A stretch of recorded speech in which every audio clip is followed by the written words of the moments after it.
ഇന്നത്തെ എൻ്റെ week of start ചെയ്യുന്നത് നെസ്റ്റോയിൽ നിന്നാണ് കേട്ടോ. ഒരു ചെറിയ ബിരിയാണി തട്ടിക്കൂട്ടാനുള്ള പ്ലാനായിരുന്നു. പിന്നെ അല്ലറ ചില്ലറ ഗ്രോസറി പർച്ചേസിങ്ങും ഉണ്ടായിരുന്നു. അങ്ങനെ പർച്ചേസിങ് എല്ലാം കഴിഞ്ഞ് വന്ന് ബിരിയാണിയൊക്കെ റെഡിയാക്കി ഒരു ഫിലിമും കണ്ട് ചില്ല് ചെയ്തിരിക്കാമെന്ന് വിചാരിച്ചപ്പോഴാണ് എൻ്റെ ഫ്രണ്ടിൻ്റെ കോള് വന്നത്. അവൾ ഷാർജയിലുണ്ട്, നിങ്ങളെ കാണാൻ വരട്ടെ എന്ന് ചോദിച്ചു. അങ്ങനെ അവരുടെ കൂടെ പോയി ഒരു ചായ കുടിച്ചിരിക്കുമ്പോഴാണ് എനിക്ക് നന്ദുവിൻ്റെ കോള് വരുന്നത്. ഷിലു, എല്ലാവരും കൂടെ വായോ എൻ്റെ ഫ്ലാറ്റിലേക്ക്, നമുക്കിവിടെ ചില്ല് ചെയ്യാമെന്നും പറഞ്ഞു. അങ്ങനെ ഞങ്ങൾ നേരെ അങ്ങോട്ട് പോയി. അവിടെ ചെന്നപ്പോൾ അവരെല്ലാവരും സെറ്റ് വൈബ് മൂഡിലായിരുന്നു. അങ്ങനെ കുറേ നേരം ഞങ്ങൾ അവിടെ വർത്താനമൊക്കെ പറഞ്ഞ് ഞങ്ങളുടെ കോളേജിലെ പഴയ മെമ്മറീസൊക്കെ അയവിറക്കി കുറേ ടൈം പോയതേ അറിഞ്ഞില്ല കേട്ടോ.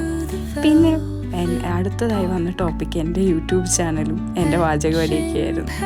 അങ്ങനെ കുറേ തളർത്തലുകളും കളിയാക്കലുകളും പൊട്ടിച്ചിരികളൊക്കെ കഴിഞ്ഞ് ഞങ്ങൾ ബൈ പറഞ്ഞു കേട്ടോ.